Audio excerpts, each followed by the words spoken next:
Assalamualaikum warahmatullahi wabarakatuh.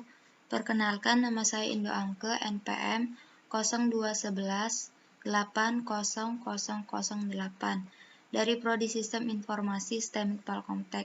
Di sini saya akan menjelaskan tentang penggunaan perintah select pada DML. Nah, ini adalah database dan tabel yang sudah saya buat. Ada beberapa perintah select yang sudah saya ketik di notepad yang akan saya cobakan satu persatu. Yang pertama itu ada perintah select, yaitu menampilkan seluruh record. Sintaknya ada select, spasi bintang, spasi from, kemudian spasi nama tabel. Kita akan langsung cobakan pada CMD.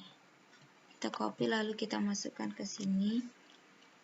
Kemudian nama tabel kita ganti tabel yang akan kita tampilkan. Misalnya di sini saya akan menampilkan dari tabel mahasiswa. Saya ketik tabel MHS. Kemudian kita enter. Nah, tampilannya seperti ini. Dia akan menampilkan keseluruhan tabel dari tabel mahasiswa. Kemudian yang kedua itu ada perintah untuk menampilkan beberapa field pada satu tabel. Nah, sintaknya ada select, field yang pertama, kemudian field yang kedua, dan seterusnya yang akan kita tampilkan. From, kemudian nama tabel. Kita copy, lalu kita masukkan ke CMD. Kita masukkan ke CMD, seperti ini. Select field yang pertama itu yang akan saya tampilkan. Misalnya saya ambil dari tabel mahasiswa.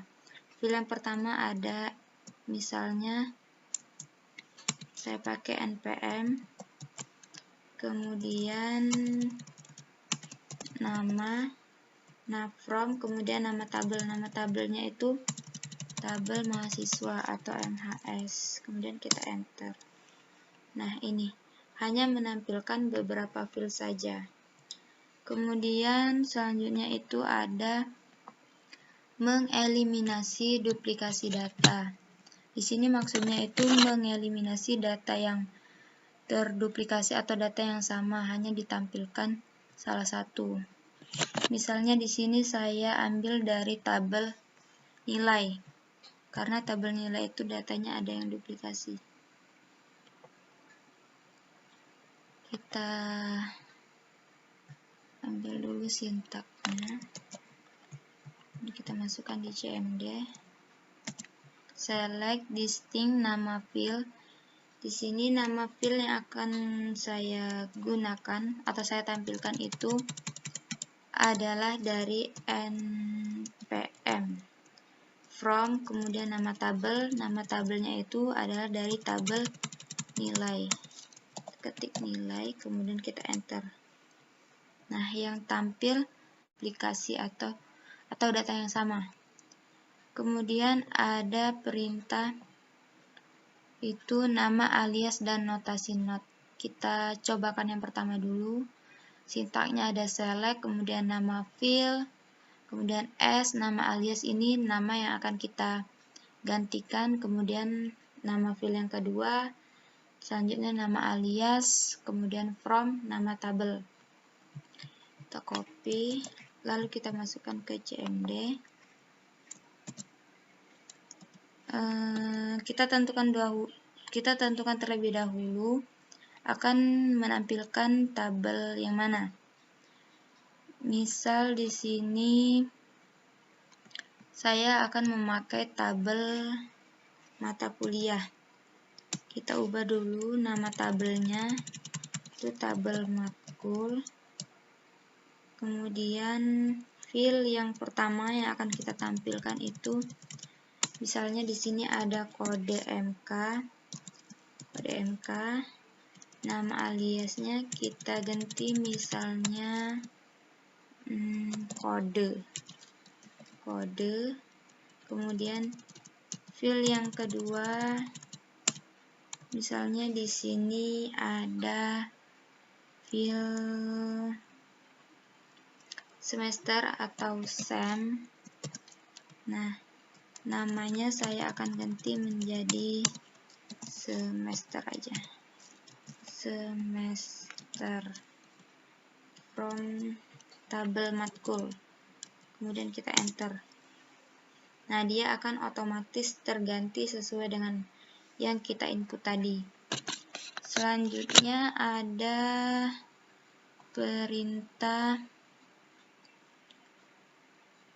select, kemudian nama tabel, fill yang pertama, kemudian koma, nama tabel, titik, fill kedua, from nama.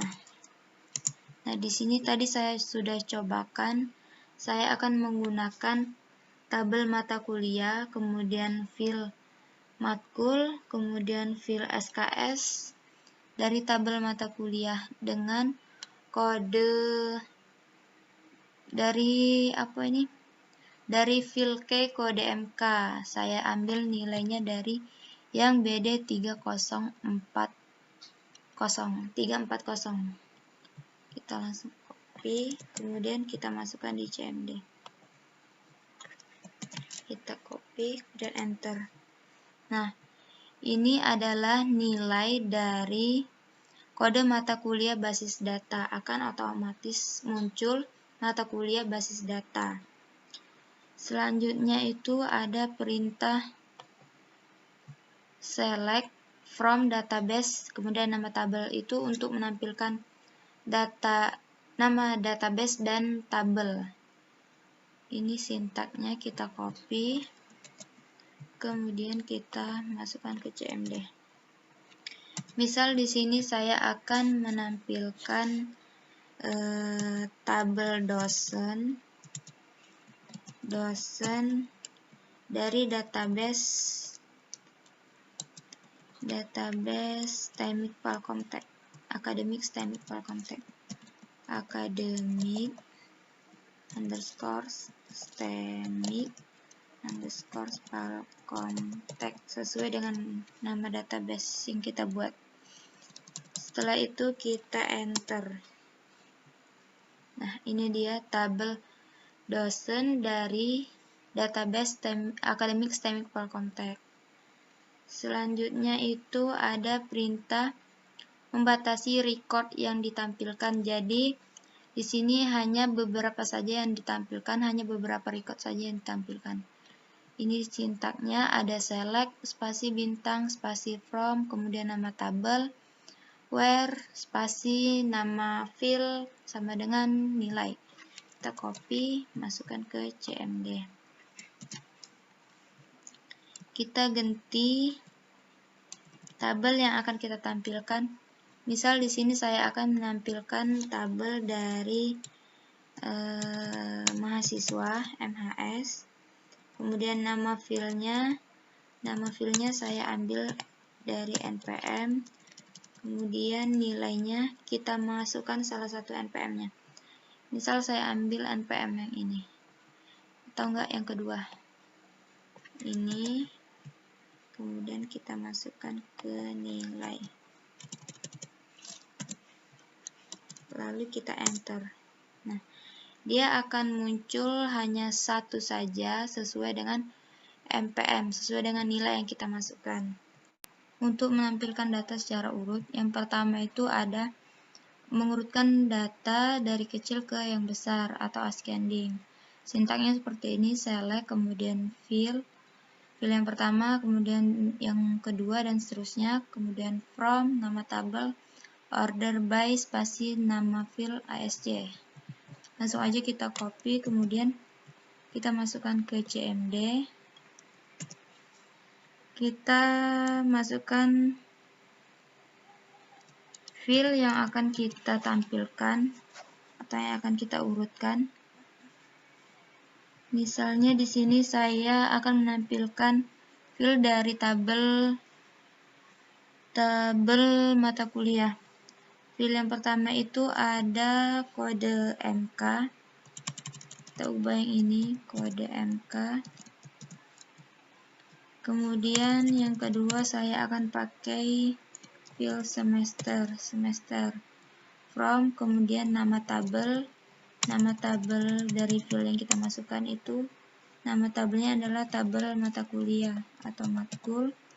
Order by, kita urutkan berdasarkan, sini saya akan mengurutkan berdasarkan semester ASC, kemudian titik, koma, kita enter. Nah, dia akan otomatis urut seperti ini dari semester yang paling kecil ke semester yang paling besar. Selanjutnya itu ada descending atau untuk mengurutkan data dari yang besar ke yang kecil, atau sebaliknya dari ascending. Sintaknya kita copy dulu seperti ini, kemudian kita masukkan ke CMD. Sama seperti tadi, kita masukkan file yang akan kita tampilkan. Saya misalnya di sini saya masukkan mata kuliah, matkul, file matkul, terus saya pilih file semester, nama tabel sama seperti tadi, kita masukkan tabel matkul. Order by, kita urut berdasarkan, saya urut berdasarkan semester aja biar mudah. Semester, desk, kemudian titik, koma, kita enter. Nah, dia kebalikan dari ascending, yaitu mengurutkan data dari yang besar ke yang kecil. Oke, sekian dulu penjelasan dari saya. Jika ada salah kata, saya mohon maaf. Dan saya akhiri, wassalamualaikum warahmatullahi wabarakatuh.